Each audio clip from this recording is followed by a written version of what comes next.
donc Alice.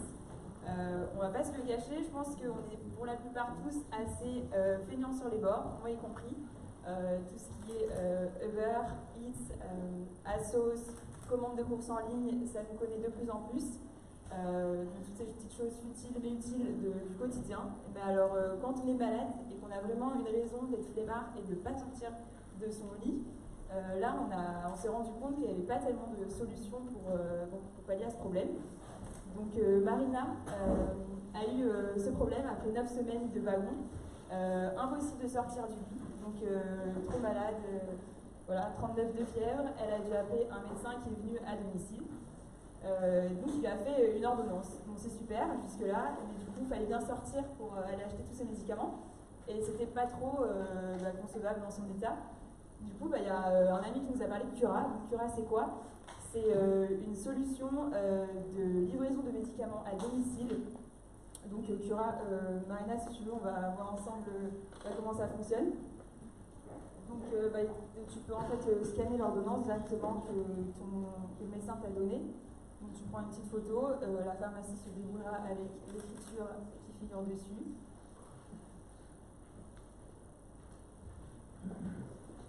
Donc voilà, donc, au cas où elle est mal prise, tu peux la rescanner, ou si tu es très malade et que tu as plusieurs ordonnances, tu peux en ajouter plusieurs à ta commande. Donc tu peux faire suivant. Donc là c'est ton adresse de livraison de ton inscription, mais du coup tu peux les tester à livre au wagon. Donc 167 rue Paradis.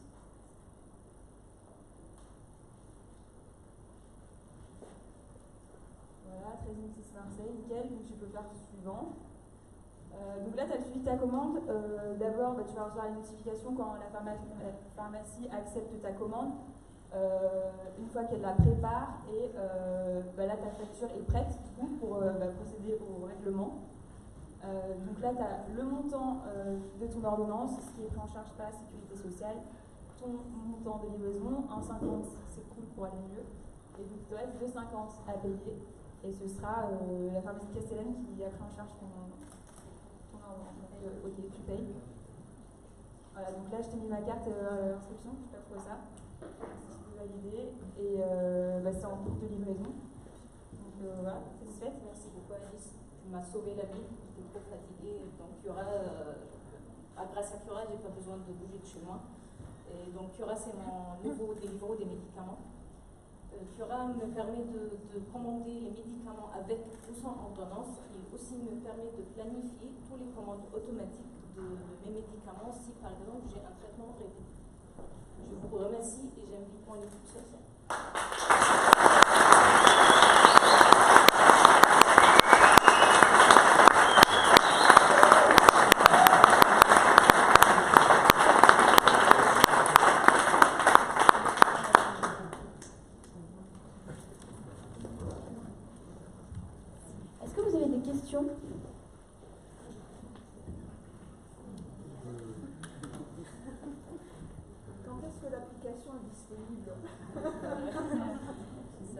Peut-être après mon stage, mais peut-être en Égypte, parce que moi je suis égyptienne, peut-être en Égypte, mais après mon stage. Je pense qu'elle est très intéressante.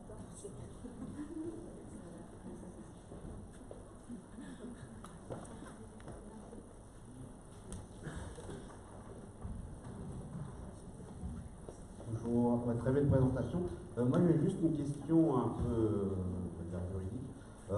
Tout ce qui est secret médical, est-ce que vous avez réfléchi à cet aspect-là? Parce que est-ce que les ordonnances sont sécurisées? Parce que, oui, ça sera considéré quand ça sera lancé. Parce que ça risque d'être un gros frein. Non, oui, non. En fait, c'est que en Égypte, ce système est déjà développé et il marche très bien. Après, en France, je pense que. Oui, mais il y a des moyens de. Je pense que ça réfléchit.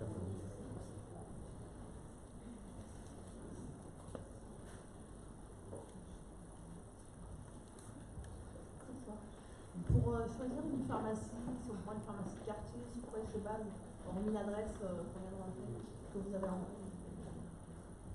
alors, on n'a pas rentrer de pharmacie. Concrètement, en fait, oui et non. En fonction de l'adresse de livraison, ça va prendre les 3 pharmacies les plus proches et c'est la pharmacie qui acceptera, qui aura la disponibilité des médicaments, qui prendra en charge la commande, qui s'affichera et qui se chargera.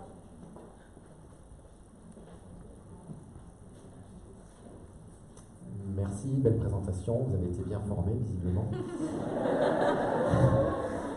Non, moi je voulais savoir tous les 4, ce que vous avez fait avant le wagon et ce que vous allez faire après.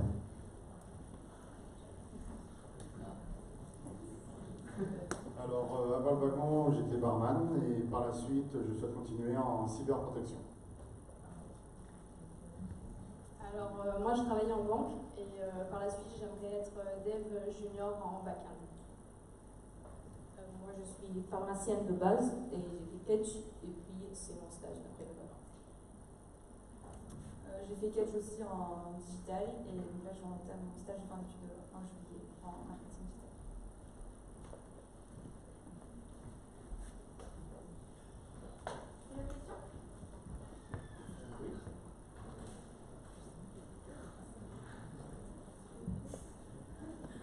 Bonjour, j'aimerais connaître votre stratégie d'acquisition pour toucher le plus d'utilisateurs possible.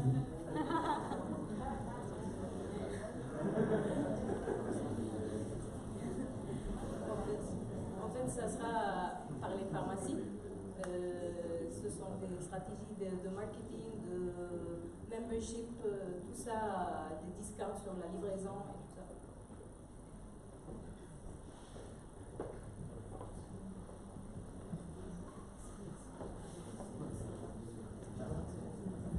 Bonjour, moi j'aurais une petite question sur le business model en fait. C'est comment que vous allez vous rémunérer si jamais vous sortez un concept. En fait, c'est basé sur la livraison et le partenariat avec les pharmacies.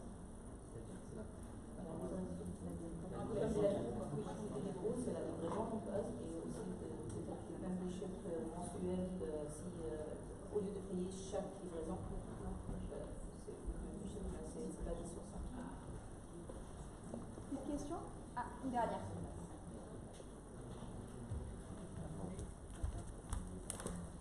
Bonjour. Est-ce que d'un point de vue financier, c'est une application qui va vous apporter quelque chose? Vous pouvez répéter la question? Est-ce que financièrement, vous pouvez vous rémunérer avec ça? C'était un peu comme la question de monsieur, je pense qu'on se rémunérera sur les livraisons et comme Uber, c'est Deliveroo. On vous applaudit.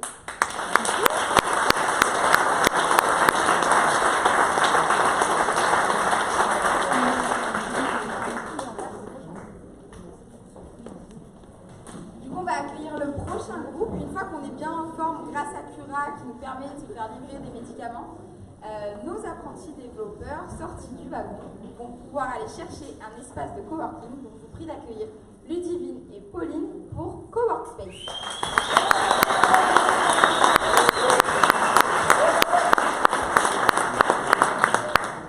Alors bonsoir à tous, moi je m'appelle Pauline. Après le wagon, j'aimerais bien continuer à coder et devenir développeuse full stack. Et en tant que future digital nomade, trouver un espace de coworking en voyage, c'est très important. Pour ceux qui ne savent pas, les digital nomades, ce sont des personnes qui peuvent continuer à travailler tout en voyageant et on estime leur nombre à 1 milliard d'ici 10 ans. Un des principaux problèmes que l'on rencontre actuellement, c'est que quand on cherche à réserver un espace, en fait, les applications qui sont en ligne pour le moment ne font principalement que du recensement. Et quand on cherche à réserver, c'est dans la majorité des cas à moi de contacter les espaces de coworking pour connaître leur disponibilité et réserver. Du coup, ça me fait perdre énormément de temps. Bonsoir, je m'appelle Ludivine, je suis jeune entrepreneuse et je gère un espace de coworking en Australie. En 6 ans, le nombre d'espaces de coworking a été multiplié par 12, ce qui rend la concurrence très forte. Et pour se démarquer, les espaces de coworking doivent donc être présents sur Internet, gérer leur communication, avoir un très bon référencement pour les trouver et gérer tout le système de réservation. Toutes ces tâches sont donc très fastidieuses et chronophages. Donc ça tombe bien parce qu'aujourd'hui, pour réserver un espace de coworking, j'utilise Coworkspace. Et cet été, j'aimerais bien me rendre à Sydney à partir du 10 août.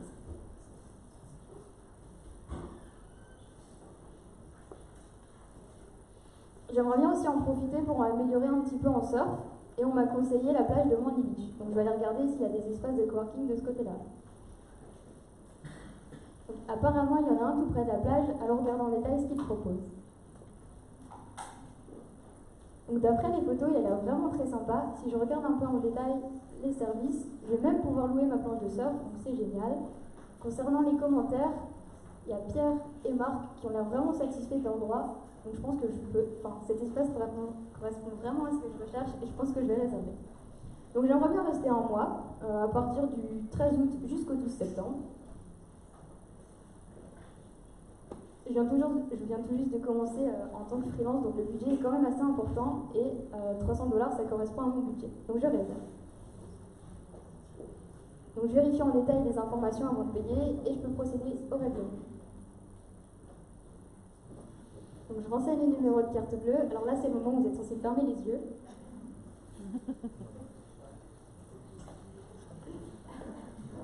Donc je paye.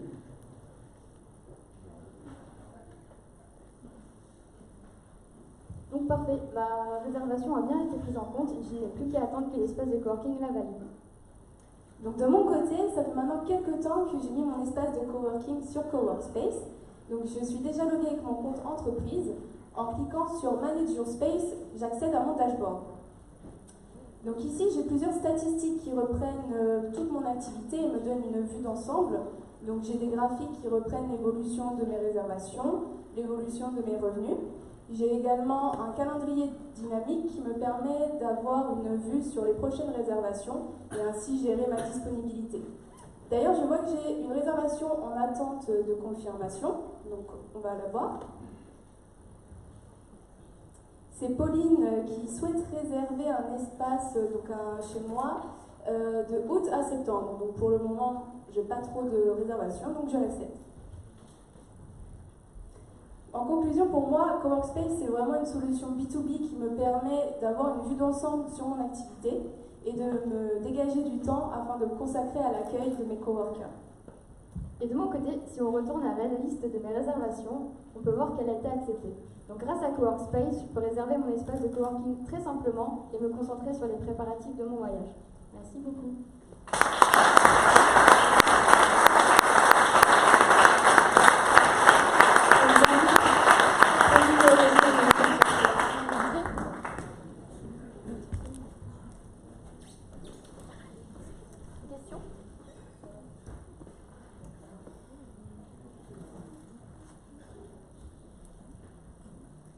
Du coup, je vais commencer. Qu'est-ce que vous avez fait avant et qu'est-ce que vous voulez faire après? Donc, moi, j'ai fait Kedge, je suis toujours à Kedge, en MSc Marketing et Brand Management. Et ma prochaine étape, c'est un stage dans une start-up au Canada pour faire du content marketing et m'occuper du site web. Donc moi, j'ai travaillé dans un village vacances et après, j'aimerais bien devenir développeuse full stack freelance. Donc pour ma part, j'ai été à Kedge et à l'IAE, j'ai un master 2 en marketing et ensuite je continue chez Fast à l'agence pour 4 mois de stage. Je suis aussi de la team Kedge en marketing digital et après le wagon, je vais attaquer mon stage de fin d'études en tant que commercial.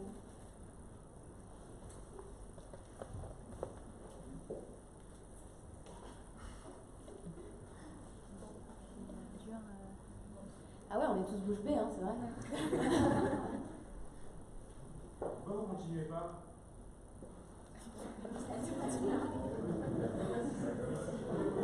Alors personnellement, je n'ai pas envie de continuer le projet parce que j'ai vraiment envie de me concentrer sur le code et pas vraiment le côté business qui me prendrait énormément de temps.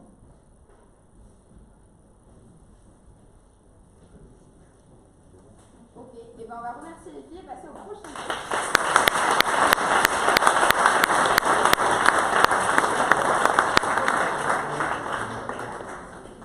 Du coup, on va passer au prochain groupe. J'accueille Caroline qui va nous parler des Spouts.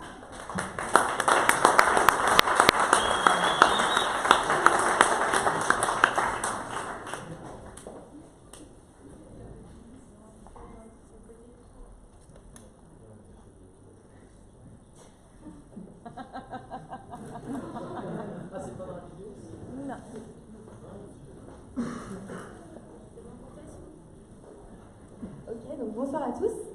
Je suis contente que vous soyez tous parmi nous. Alors moi, c'est Caroline et je vais commencer par vous poser une petite question. Est-ce que vous avez déjà été inscrit dans une salle de sport? Oui. Honnêtement, est-ce que vous y alliez régulièrement? Non. Alors moi, c'était pareil l'année dernière. Je me suis inscrite dans une salle de sport juste en face de chez moi, super bien équipée. Je payais un abonnement 30 € par mois, j'étais trop motivée. J'y suis allée 1 fois, 2 fois, 3 fois, puis petit à petit, je me suis démotivée. Tout simplement parce que j'en avais marre d'être enfermée, j'en avais marre d'y aller en solo. Le truc, c'est que je ne pouvais pas me désengager. Donc je commençais petit à petit à regretter mon investissement. Du coup, cette année, je me suis dit que j'allais pas refaire la même erreur et que j'allais plutôt profiter des spots extérieurs mis à ma disposition. Le truc, c'est que je me suis retrouvée face à un nouveau casse-tête. J'avais beau scroller le net, aller sur Google, les différents blogs, impossible de trouver les informations dont j'avais besoin. Du coup, avec mon équipe, on a eu l'idée de développer Spout, un site qui recense tous les spots d'activité en extérieur. Et on s'est dit que ça pourrait être intéressant de vous le présenter, étant donné qu'il y a 68% des Français qui pratiquent leur sport en extérieur aujourd'hui. Donc, allons voir ça ensemble. Je vais tout d'abord rentrer mon adresse. Moi, j'habite au 190 rue de Rome. Et je suis prête à me déplacer dans un rayon de 5 km pour découvrir un maximum d'endroits. J'aimerais pratiquer mon sport en solo, donc je vais regarder les différents spots de fitness. Et j'ai aussi été missionnée par mes amis d'organiser un tournoi de volley demain, donc il faut que je trouve aussi des endroits pour faire le tournoi de volley demain. Donc je vais aussi sélectionner le volley. Je lance la recherche. Et hop, super. Le site me propose différents endroits autour de ma position. Donc je repère un spot de fitness en bord de mer, donc je vais aller voir plus en détail les informations. J'accède à des photos, donc je remarque qu'il est bien en bord de mer, donc c'est plutôt sympa. Il est ouvert 24/24, donc ce qui est plutôt bien, puisque avec les horaires que j'ai depuis 2 mois, je suis disponible plutôt en début de soirée. Et j'ai aussi accès à différents avis, donc je vais regarder plus en détail ce qui se dit sur cet endroit. Donc il y a Martin qui dit que le spot propose une belle vue, mais qu'il n'est pas terrible quand il y a du Mistral, et Sophie a l'air plutôt d'accord. Du coup, je vais voir s'il n'y a pas un autre endroit qui pourrait mieux correspondre à ce que je recherche. Je vois qu'il y avait aussi un autre endroit pas trop loin, donc je vais aller voir plus en détail les informations sur cet endroit. Il se trouve au parc Borély, donc ça tombe bien parce qu'on va parler de ce parc et apparemment il est très joli. En termes d'horaire, il est ouvert jusqu'à 20h45, donc comme je vous disais, je suis plutôt disponible en début de soirée, donc ça me correspond bien. Et au niveau des avis, les gens ont l'air plutôt satisfaits. Du coup, je vais l'ajouter à mes favoris et puis comme ça, je pourrais retrouver facilement cet endroit. Maintenant, comme je vous le disais, je dois aussi organiser le tournoi de volley de demain et donc trouver un spot pour aller faire ce tournoi de volley. Donc je vois qu'il y a un terrain de volley proche de la plage des Catalans, donc je vais aller regarder plus en détail les informations.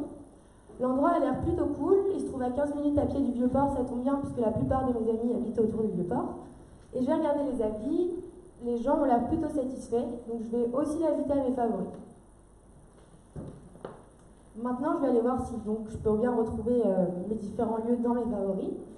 Et je vais partager à mes amis le terrain de volley que j'ai trouvé pour notre tournoi de demain et voir un petit peu ce qu'ils en pensent. Donc je vais envoyer un message à Simon et Cécile, mes 2 amis avec qui je participe au tournoi demain.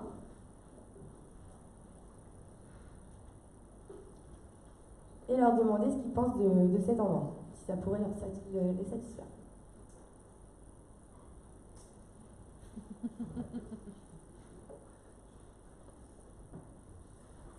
Maintenant, je vais aller voir si le spot leur a plu. Et je vois que Cécile m'a dit chaud qu'elle s'occupe de prendre sa balle, donc c'est parfait. Donc grâce à Spout, j'ai pu trouver un endroit pour faire mon sport en solo, que j'ai pu aussi organiser le tournoi de volley avec mes amis. En plus de ça, avec notre équipe, on va développer de nouvelles fonctionnalités, notamment la possibilité d'organiser des événements collaboratifs, ce qui me permettra de ne pas faire mon sport en solo. Et on a hâte de pouvoir utiliser ces nouvelles fonctionnalités. Donc merci à tous et j'invite mon équipe à me rejoindre.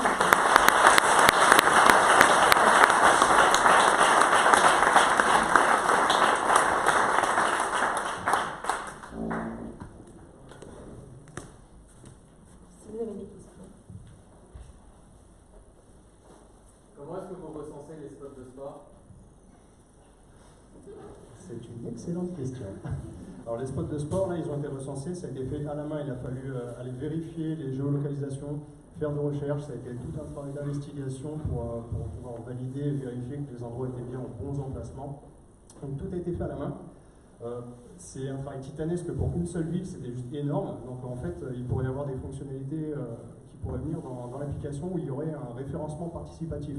Les gens, en tant que participants, pourraient venir, ils voient un spot, ça leur plaît, ils le pingent, ils mettent une photo, et après, un modérateur qui reçoit ces informations-là pourrait valider ou non les informations qu'il a reçues.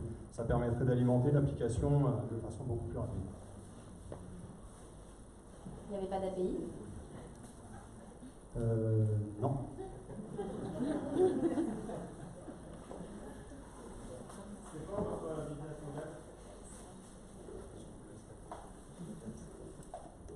Au niveau du business model, on comptait surtout se baser sur l'affiliation et pourquoi pas organiser les événements qui seraient des parties qu'on aurait aimé ajouter à l'application avec un peu plus de temps et qui nous auraient permis d'avoir un business model un peu plus concret. C'est vrai que pour l'instant ça fonctionne de manière gratuite et ça n'a pas encore vraiment été mis en place, mais il y a plusieurs perspectives quant à ça.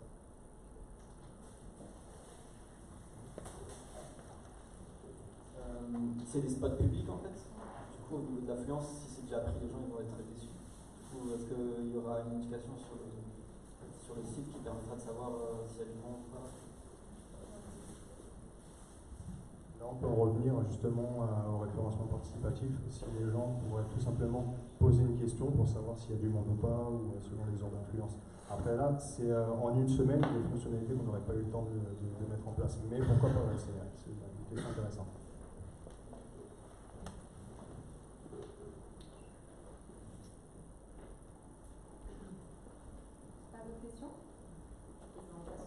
Merci.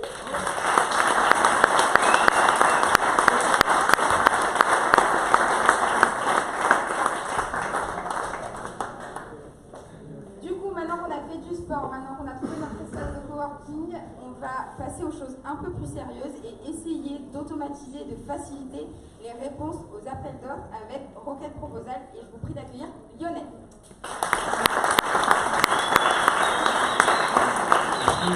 Bonjour à tous, je m'appelle Lionel et je vais vous présenter Rocket Proposal, qui est une solution, comme l'a dit Chloé, qui va permettre d'automatiser, de simplifier un maximum la création des offres commerciales dans le cadre de réponse à appel d'offres ou à consultation.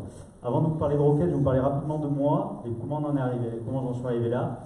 J'ai travaillé pendant un peu plus de 10 ans dans un grand groupe de services et dans le milieu de la sécurité et notamment sur la première moitié de mon expérience sur le milieu de la sécurité humaine, donc tout ce qui est contrat d'agents de sûreté, d'agents de sécurité incendie sur les sites industriels, tertiaires, événementiels, etc. Et on passait, moi et les autres membres de l'équipe commerciale, beaucoup de temps au bureau à faire les offres, à faire les chiffrages, à faire les mémoires techniques, à renseigner des outils de suivi de l'activité commerciale sur des fichiers Excel. Voilà, on faisait nos mémoires sur Word, c'était vraiment pas optimisé, on perdait beaucoup de temps. Et en plus de ça, notre direction n'avait pas vraiment de visibilité sur ce qu'on faisait en temps réel. Donc grâce à Rocket, on va pouvoir répondre à cette problématique. Donc je vais prendre le rôle d'un commercial, donc d'une société de sécurité, Secure Expert. Donc je vais commencer ma journée en fait en me loguant sur Rocket Proposal.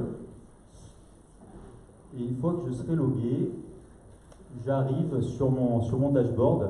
Donc le matin, j'arrive, je me connecte et je vois mon activité commerciale, je vois où j'en suis, mes objectifs, de ce que j'ai réalisé par rapport à mes objectifs annuels. J'ai réalisé un petit peu moins d'un quart des objectifs, il va falloir que je m'y mette. Et ça tombe bien parce que hier, j'ai un client qui s'appelle Airbus qui m'a appelé, qui souhaitait qu'on lui remette une offre en fait pour une prestation de sécurité sur son site de Toulouse. Donc je vais générer une nouvelle opportunité de business. Donc ça tombe bien parce qu'Airbus c'est déjà un client à moi, donc j'ai pas besoin de créer un nouveau client, j'aurais pu si c'était le cas, mais voilà, donc je vais créer une nouvelle opportunité de business sur Airbus, et en fait donc je vais donner un nom, une description à cette opportunité, donc c'est un contrat de sécurité pour le site de Toulouse, voilà, un peu de description pour ma direction, s'il veut plus d'infos sur l'opportunité, je peux ajouter du texte, et donc je vais aussi répondre à un mini questionnaire de 3 questions qui va me permettre en fait de personnaliser l'offre qui partira chez le client. Donc je vais déjà indiquer le type de proposition que je vais remettre. Est-ce que c'est un devis simple? Est-ce que c'est un dossier complet de 70 pages? Est-ce que c'est un dossier intermédiaire de 5-6 pages? Donc là, je vais choisir la solution intermédiaire. Airbus, c'est un site industriel. Et je vais décider aussi d'inclure mes conditions contractuelles. Voilà, donc là je génère une opportunité. et je vais pouvoir générer mon chiffrage pour cette opportunité. Donc je vais indiquer un taux de marge, une durée de prestation, donc là ce sera un contrat d'1 an, un taux de marge de 15% à peu près, ou 17%, voilà, une prestation qui durera 1 an, donc de fin juin 2019 à fin juin 2020. Et donc je vais pouvoir maintenant ajouter des missions sur ce chiffrage. Donc les missions, c'est le nombre d'agents de sécurité que je vais mettre avec leur formation, leurs équipements. Donc pour la démo, on fera une mission, mais on peut en ajouter autant qu'on veut. Donc voilà, on va sécuriser l'accès A du site de Toulouse. Donc je vais ajouter un staff, donc une catégorie de personnel. Donc je vais prendre un agent de sécurité, un poste, 24 heures sur 24 pour sécuriser cet accès. Je vais lui ajouter des formations qui sont obligatoires au contractuel. Donc là, c'est la formation sérique pour ce type d'agent qui est dispensée par le CNPP. Et un poste H24, c'est 5 personnes qui sont nécessaires pour le tenir. Donc je vais former 5 personnes. Et je vais leur ajouter aussi un équipement, donc un drone. Ça leur permettra de surveiller un peu les alentours pendant qu'ils sont postés sur la porte A. Ça leur permettra d'avoir une visibilité sur ce qui se passe à côté. Voilà, je vais valider cette mission. Donc je pourrais ajouter d'autres missions, comme je vous l'ai dit, on va s'arrêter à une. Et maintenant, en fait, il suffit que je clique sur Create a Business Proposal, et ça va me générer automatiquement une proposition commerciale complète, donc une présentation d'entreprise, tout ça personnalisé en fonction de ce qu'on a renseigné dans le questionnaire, ce qu'on a renseigné dans le chiffrage. Voilà, donc le logo du client, une carte sur moi, en fait, le commercial qui a répondu à l'offre, une présentation de l'entreprise. Voilà, on a dit qu'on répondait à un site industriel, donc il y a un petit texte spécifique et une présentation aussi des staffs, des personnels, des formations et des équipements qu'on propose aux clients. Le devis se calcule automatiquement en fonction d'informations qu'on aura renseignées en base de données et il y a bien sûr les conditions contractuelles qui apparaissent. Donc voilà, j'ai gagné du temps, je vais passer moins de temps au bureau, plus de temps chez les clients. Et ma direction, en plus de ça, aura une visibilité sur mes actions en temps réel et sur celles de mes collègues. Donc, il y a plein de fonctionnalités qu'il faudra encore développer, mais voilà ce qu'on a pu faire en 2 semaines. Je vous remercie. Je vais appeler Flavie et Fiona de mon équipe.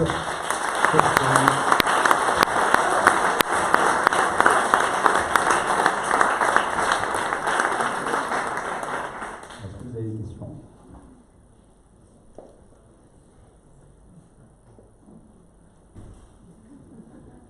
Merci.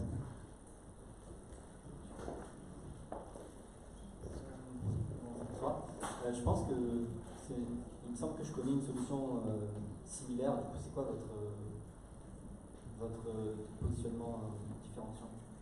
Alors, est-ce que vous dites pour savoir la solution, comment elle s'appelle? J'ai plus le nom, c'était en Angleterre. D'accord. Proposify, non? Bon, en fait, il y a des solutions qui existent qui permettent de faire une partie de ce qu'on veut faire. Bon, il y a des CRM qui permettent de faire le suivi de l'activité commerciale, ça on connaît tous, les Salesforce, etc. Il y a des outils qui permettent de faire les mémoires techniques, et uniquement les mémoires techniques, mais il n'y a pas d'outils qui permettent de tout faire en fait. Et nous, vraiment, la pierre angulaire de la solution, c'est le chiffrage, qui va permettre de pré-générer ensuite tout ce qu'on va mettre dans le mémoire. Donc en fait, on se différencie parce que on gère le process de l'offre commerciale de A à Z. Il y a pas mal de solutions qui font une partie. Peut-être ce dont je parle, ça va être le mémoire. La solution en question, elle permettait d'avoir comme un mini site internet, il y avait une proposition et c'était plus lisible en fait pour les clients. Et c'était plus une solution pour les agences, par exemple. D'accord, ok. Qui participent à des pitchs. Okay. Là, l'idée, pour être un peu plus précis, peut-être aussi, c'est d'attaquer le marché par métier. Moi, je travaille dans le milieu de la sécurité humaine pendant quelques années, donc je connais bien. Donc, je suis capable, en fait, de définir des modèles de chiffrage qui sont vraiment dédiés au métier. Donc, l'idée, c'est de commencer par développer pour cette cible-là. Parce que quand je vais aller voir les clients, je vais leur parler on va se comprendre. Et après, en fait, on pourra développer d'autres modèles de chiffrage pour d'autres métiers. Donc, on va dire que c'est l'appli. Une fois qu'on aura développé l'appli, il n'y a plus que 20% à modifier par métier sur la partie chiffrage. Tout le reste, le CRM, le mémoire technique, ce sera déjà développé. Ça prend combien de temps à peu près de développer la liberté de travail pour ce site? Là, on a mis, pendant les 2 semaines, on a mis... Le temps de préparation? Le temps de préparation. Le temps de travail pour ça. Ah, pour le commercial? Oui. Pardon. Pour développer l'appli, ok. Eh ben non, c'est vraiment, on a mis 7-8 jours. Après, il y a 2 semaines, il y a deux jours un peu de. On répète les pitchs, etc. Mais sinon voilà, c'est ouais, 8 jours, 9 jours de développement. De travail de A à Z, depuis 8-9 jours. Mais comme tous les autres projets, hein. Comme tous les autres projets. Je sais pas si j'espère que j'ai répondu à la question. Ouais. Il y avait une question là. Oui.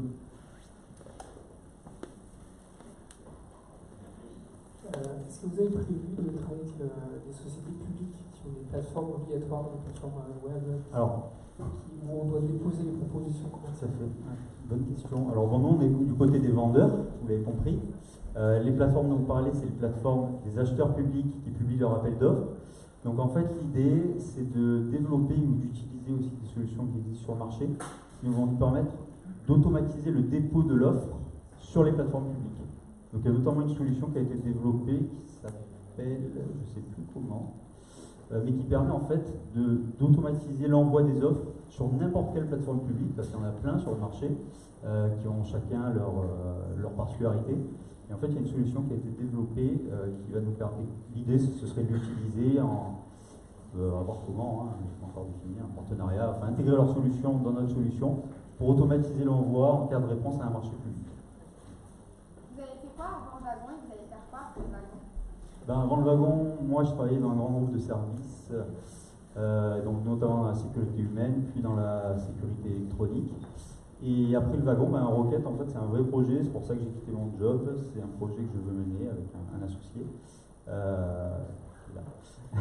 Et donc voilà, l'idée c'est de développer Rocket pour le commercialiser. Alors moi, je ne suis pas du tout dans le milieu de la sécurité, je suis docteur en biologie. Et moi, je voudrais continuer à me spécialiser dans tout ce qui est gestion des données de santé. Bonsoir. Moi, j'ai travaillé dans la communication pendant 14 ans à Aix-en-Provence, dans la zone industrielle de Lille. Dernièrement, communication digitale. La société était rachetée, il y avait une fermeture l'année dernière. Donc maintenant, je cherche du travail dans plutôt peut-être des services aux entreprises, l'administration, puis production, par exemple. Alors moi j'avais une question sur la façon dont vous avez passé ces 2 semaines de projet. Quelle a été la plus grande difficulté que vous avez dû surmonter? Est-ce que ça a été une difficulté technique ou d'organisation?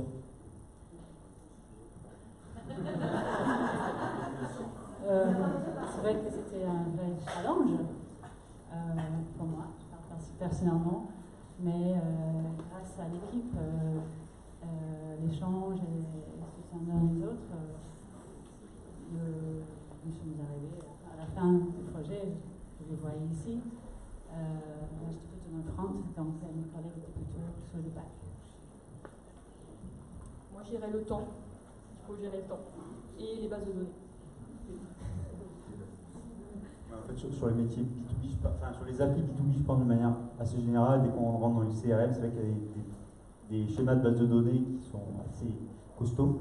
C'est ça un peu la difficulté d'arriver à rendre les choses un peu homogènes. On n'a pas forcément tout fait dans le bon ordre, hein, mais dans voilà, ça tient la route. Il y a certaines choses qu'on referait peut-être différemment pour se faciliter la vie, mais c'est vraiment la partie modèle de schéma de base de données. Merci à tous.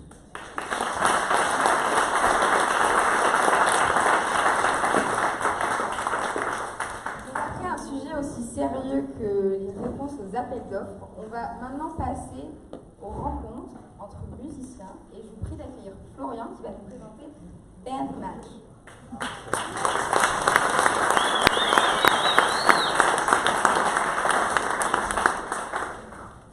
Bonsoir à tous. Donc moi c'est Florian. Je vais commencer par une question toute simple.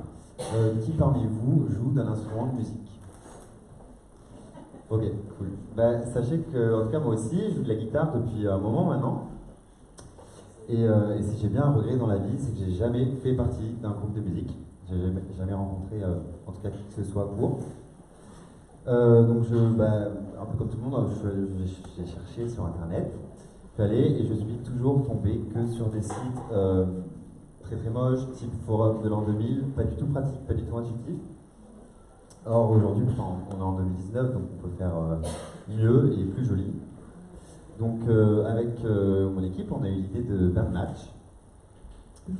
Donc je vais directement vous montrer ce qu'on peut faire avec BandMatch. J'ai vu tout à l'heure que tu avais levé la main quand j'ai demandé pour les instruments. Donc de quel instrument tu joues? Du violon. Ok. Et si jamais, donc en fait, on va considérer qu'on se login avec ton profil. Voilà. Si jamais tu devais trouver un musicien, de quel instrument il jouerait si tu voulais jouer avec? La guitare. Ok. Et tu habites sur Marseille, j'imagine? Voilà. Du coup, on va faire une recherche, on va prendre toi comme exemple, donc on va faire une recherche toute simple. On va chercher à Marseille des guitaristes, on va voir qui sort, s'il y a des gens avec qui jouer. Ok, donc on peut voir qu'il y a actuellement 9 personnes qui jouent de la guitare sur Marseille et qui du coup sont prêts à rencontrer quelqu'un pour jouer avec dans le but de s'améliorer ou juste de passer du bon temps. Donc avant de rentrer dans chaque profil spécifiquement, sur les cartes, on peut voir en fait quelques infos préalables qui permettent, avant de rentrer dans le profil, du coup, de savoir si la personne nous plaît musicalement ou nous correspond et si on a envie de jouer avec, enfin si on a à peu près. Du coup, voilà, pour l'exemple, on va écouter un premier extrait, par exemple, de Charles. Go pour Charles. Ok. Est-ce que ce style de musique te plaît? Ou est-ce qu'on... On peut en écouter un autre? Ok. Le principe, c'est que cette personne a uploadé au préalable sur SoundCloud un extrait de ce qu'elle fait, un morceau de ce qu'elle fait. Du coup, peut-être Toa. Au revoir.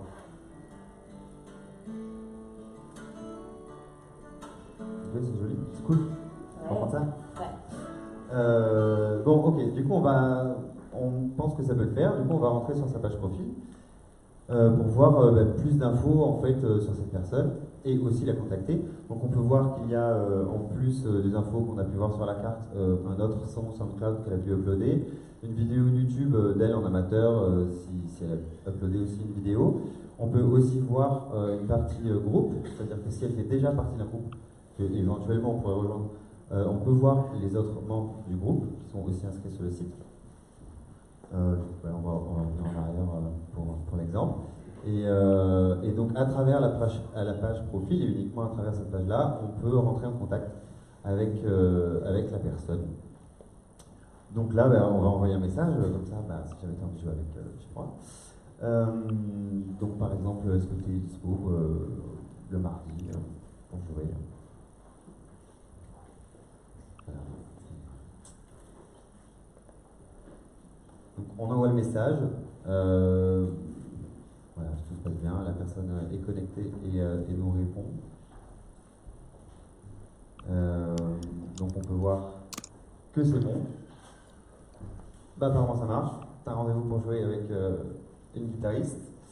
Et donc voilà, tout simplement grâce à BandMatch, on peut trouver rapidement, facilement, de façon beaucoup plus intuitive, des musiciens avec qui jouer et éventuellement, si on est chaud, pourquoi pas former un groupe. Voilà, merci.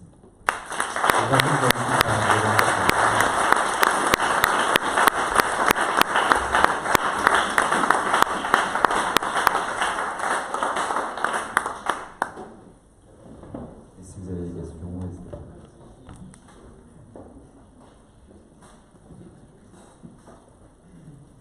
Ouais.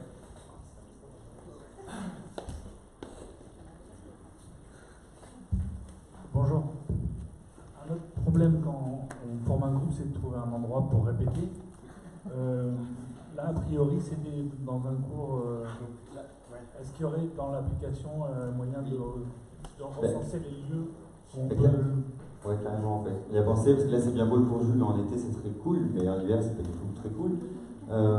Donc oui, alors ça peut même être une fait une question aussi qu'on avait pensé un peu dans le business plan, c'est-à-dire que en gros, on avait pensé à pourquoi pas passer des partenariats avec des salles de répétition, en fait. Alors après, est-ce que c'est un peu gros commencer à réfléchir, mais qui serait du coup directement disponible à la réservation sur le site pour réserver une salle de répétition par exemple, et du coup, on aurait une commission là-dessus. Donc il y a ça. Et après, effectivement, oui, c'est important, mais je pense qu'il y a des comment dire, des signalements. Par exemple, quand on envoie un message, c'est important en fait de dire où est-ce qu'on va jouer. C'est vrai que pas tout le monde, on peut pas dire viens jouer chez moi si les deux personnes ne peuvent pas. Mais en gros, on s'est dit ouais, c'est un truc à penser en tout cas. On l'a pas implémenté là. Voilà. Sinon, on va s'associer avec Sprout, ça marchera bien. Ah ouais. D'autres questions?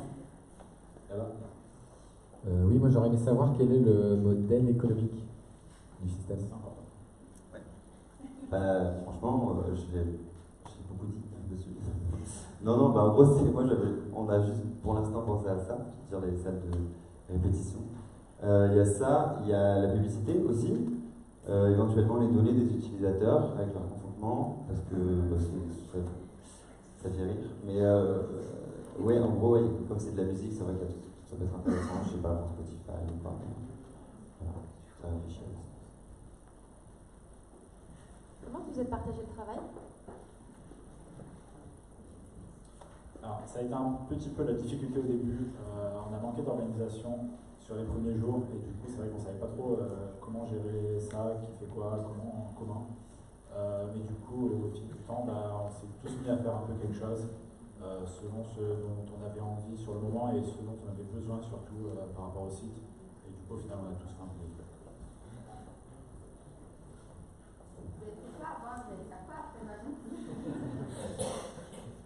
Moi, avant, j'ai fait un master en communication web et journalisme web. Après, j'ai été au chômage. Et plus tard, j'ai l'intention, je cherche, du coup, je vais chercher un job en tant que product manager ou product owner dans le secteur de la tech essentiellement. Voilà. Alors moi, du coup, j'étais entrepreneur. J'avais une entreprise que j'ai vendue pour me recycler justement dans le domaine du numérique et le développement web.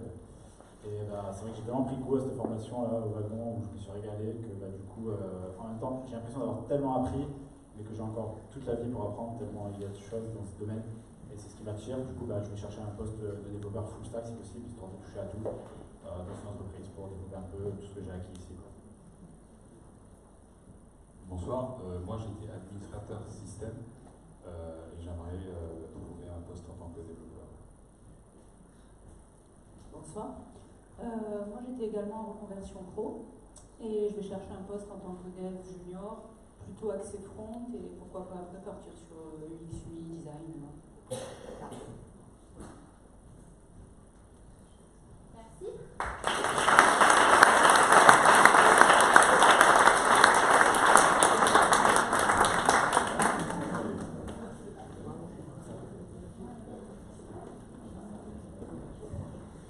Du coup, une fois qu'on a monté son groupe grâce à Brainmatch, on va pouvoir partir en tournée, faire des festivals, faire la fête. Et je vous prie d'accueillir Daniel et Chloé qui vont nous présenter Dina.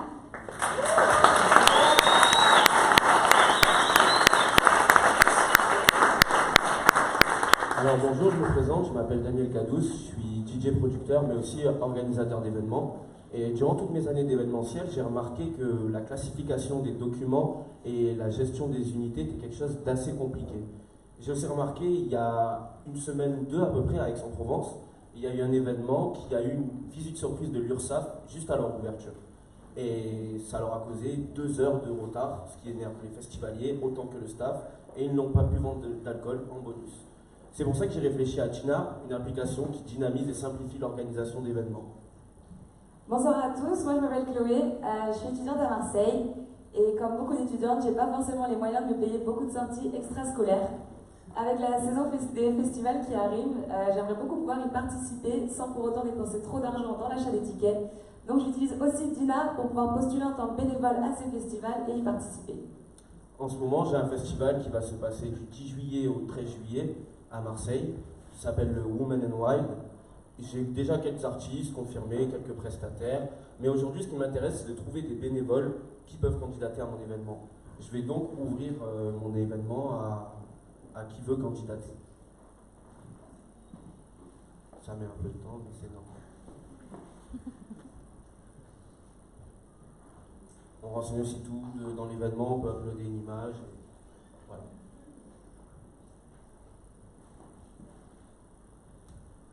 Donc, comme je vous ai dit précédemment, je suis étudiante à Marseille, donc je cherche cet été des événements qui vont se dérouler près de chez moi. Donc, du coup, je vois les événements présents sur Dina et je cherche à Marseille. J'ai entendu parler d'un festival qui s'appelle le Women and Wild. C'est un festival dont tous les bénéfices seront reversés à des associations supportant les droits des femmes. Donc c'est un sujet qui me touche, donc je décide d'y candidater. J'ai envie de pouvoir être libre le jour du festival, donc du coup je décide de postuler au poste de prospection. De ce fait, je travaillerai en amont du festival et je pourrai profiter le jour même. J'ai déjà utilisé Dina auparavant, donc mon profil est complet. J'ai uploadé tous les documents type carte d'identité et carte vitale, donc normalement ça ne devrait pas poser de problème. De ce pas, je m'en vais vérifier la page de mon événement et du coup on peut voir qu'il y a mes artistes, leurs contrats, les contacts. On peut voir aussi que j'ai quelques prestataires, j'ai pareil les factures, les contacts, les contrats avec eux. Mais ce qui m'intéresse aujourd'hui, c'est les bénévoles. Donc je vais de ce pas voir qui a candidaté. Je vois qu'il y a une Lucas, une Madeleine et une Chloé. Mais ce qui m'intéresse aujourd'hui, c'est pour promouvoir mon événement et elle a postulé au poste de distribuer des prospectus. Donc je vais voir son profil. Je me rends compte que cette Chloé est assez sérieuse, elle a déjà uploadé son carte d'identité et sa carte vitale, ce qui va m'aider pour faire sa charte de bénévolat. Je décide donc de l'accepter dans mon équipe. Après l'avoir accepté, je vais pouvoir lui envoyer sa charte de bénévolat directement sur son interface. Après cela, je pourrai lui envoyer son emploi du temps quand toutes les équipes seront formées, puis son billet pour le festival.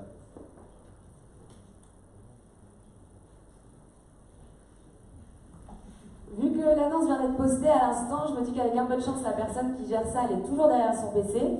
Donc dans ce cas, je vais rafraîchir la page, savoir si j'ai été acceptée, et j'ai été acceptée. Je vois que j'ai des documents à regarder. Il s'agit de mon contrat de travail, donc du coup, qui est directement disponible sur l'application. C'est génial. Je suppose que je recevrai mon ticket pour mon festival une fois que j'aurai bossé. Et voilà. Tout ceci est qu'une infime partie de ce que Dina va pouvoir proposer, notamment la gestion des unités des ingés sonants jusqu'à driver, en passant par ceux qui s'occupent des backstage. Aussi un gestionnaire de budget, mais surtout une application mobile qui agira le jour J pour simplifier la communication et empêcher les imprévus. Merci pour votre attention.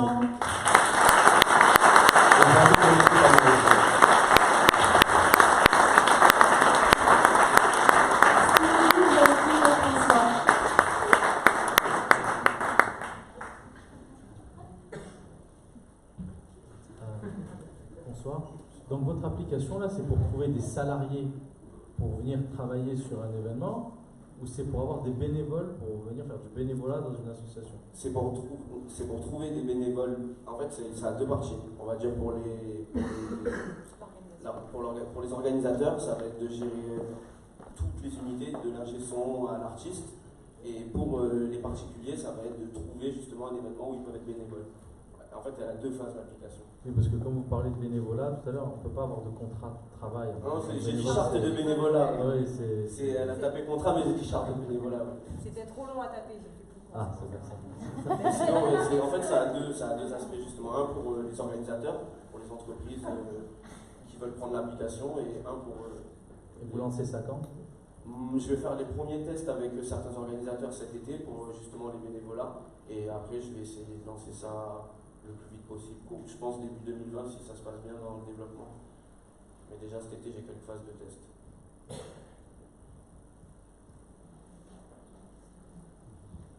Je continue alors. Le business model du coup. Voilà. Justement de vendre à des entreprises soit l'application entièrement pour une année, justement s'ils ont plusieurs festivals ou une seule date, leur vendre une licence d'une année, ou sinon qu'ils font appel justement à une personne de chez nous, un prestataire qui travaille pour eux, qui leur fait le travail, qui upload tout et qui leur simplifie la vie. Il y a une limite là. Non. Pour postuler en tant que bénévole ou pour... Il n'y a pas de limite d'âge. Bon, vous faisiez quoi avant et après? Ah ouais. C'est vrai qu'il timide, donc du coup, je vous pose des questions que vous y avez pas. D'accord.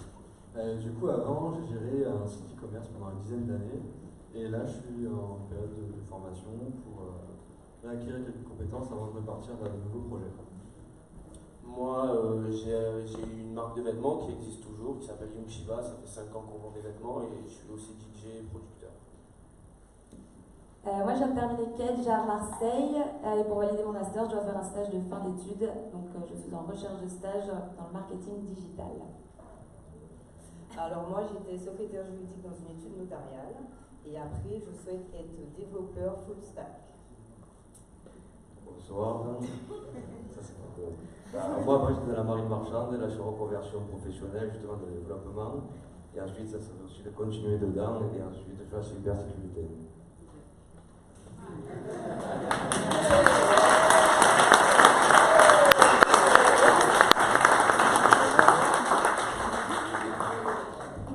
Pas d'autres questions? Bon, on les réapplaudit.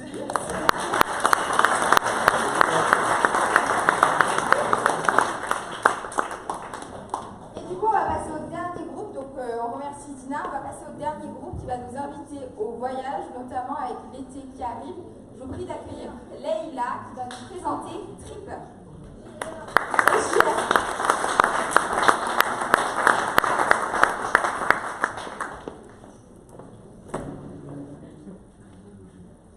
Oui, excusez-moi, on a un peu de setup à faire.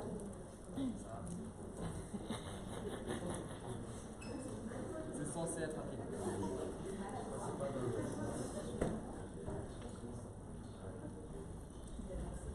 Bonsoir à tous. Je vous présente Jean-Rémy. Le Jean-Rémy est une espèce rare en voie d'extinction. À Marseille, on l'appelle plus communément le JR.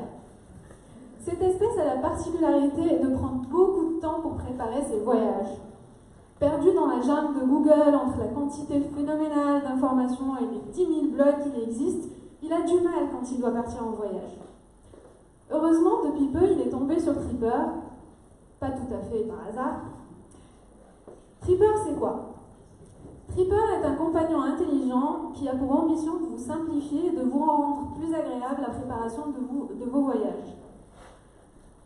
Généralement, je ne sais pas pour vous, mais quand on doit partir en vacances, on se transforme en contrôle fric, on doit tout préparer, ou bien on doit y aller un peu en mode backpacker YOLO.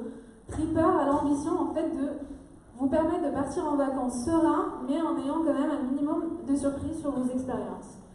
Donc pour revenir à notre JR, la bête a été très malmenée pendant ces 9 dernières semaines au wagon, donc il a vraiment besoin de vacances. Il a donc pris ses vols, et ce, dès demain, pour partir en Italie. Donc il va sur Tripper, et il fait une recherche, donc avec un départ de Florence et une arrivée en fin de vacances à Paris, donc à partir de demain, le 15 juin, jusqu'au 29 juin. Sur Tripper, c'est très simple. Il n'a qu'à sélectionner ses préférences en termes d'activité. Le JR est une espèce qui adore se dorer la pilule à la plage, donc il va mettre beach à fond. Il aime bien le sport. Il n'a rien contre la culture, mais un peu, pas trop quand même. Et puis il aime bien la visite. Bon, après réflexion, le JR il n'est pas si sportif que ça, on va dire.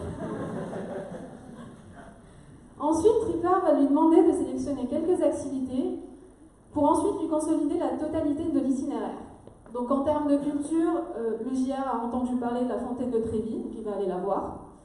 Et puis Polignano Amare a l'air pas mal, pourquoi pas.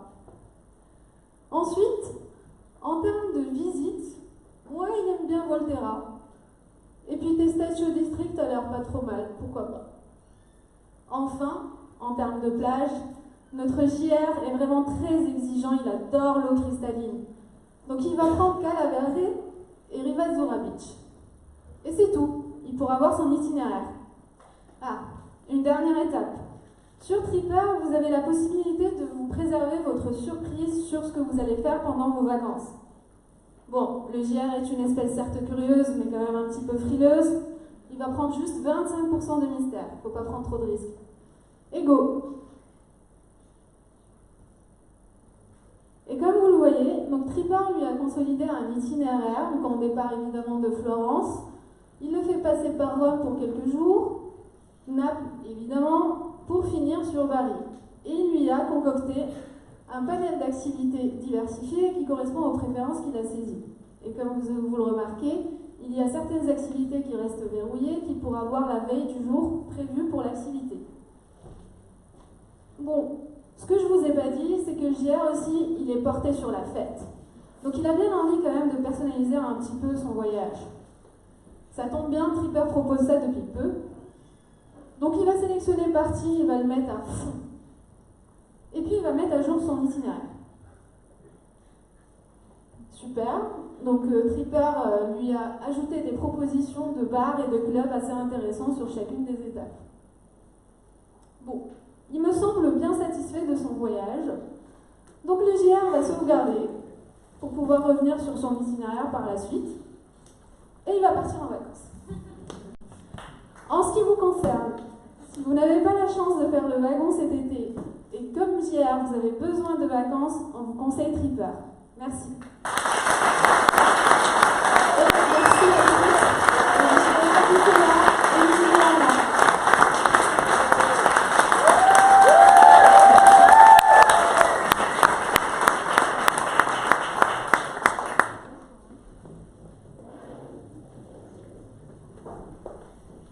Qu'est-ce qui a été le plus compliqué à développer?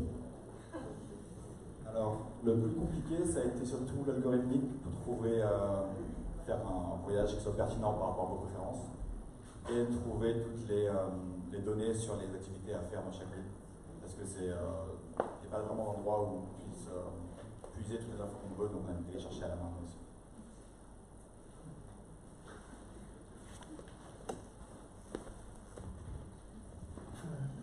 C'est bien, votre algorithme il est super, mais la logistique, donc tout ça, les hôtels, les transports, vous avez prévu derrière? Alors, Tripper n'a pas pour ambition en fait de gérer la partie logistique, mais en fait son business model est basé sur l'affiliation. Donc là, ça ne se voit pas sur notre première version, mais l'idée c'est qu'il propose une redirection sur les sites de Booking, mais c'est pas quelque chose qu'il va faire pour l'utilisateur.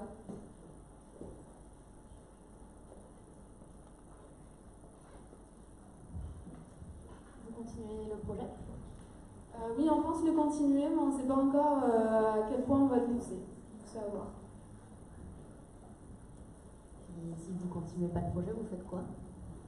Alors, pour ma part, je me lance en freelance. Moi aussi, j'aimerais me lancer en freelance. De mon côté, je suis partie de la team de Gage, donc je cherche un stage en tant que product manager. Donc si vous connaissez quelqu'un qui connaît quelqu'un, je suis là.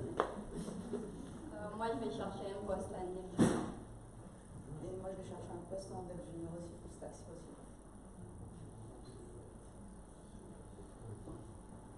Pas d'autres questions? Ok, et ben merci.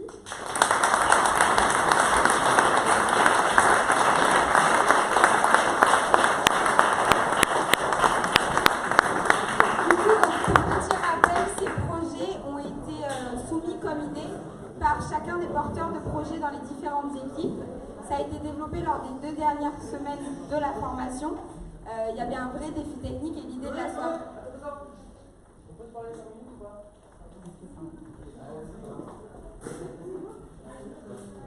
Puis on a un petit cadeau pour vous.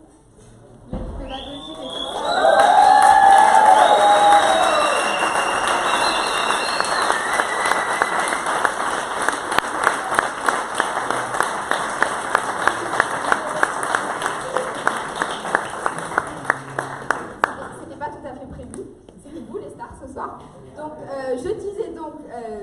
Ces projets ont été développés lors des 2 dernières semaines de la formation. Il y a un vrai défi technique, ça a été fait et développé pendant 10 jours. Ils sont seulement apprentis, ils n'ont que 9 semaines de dev dans les pattes.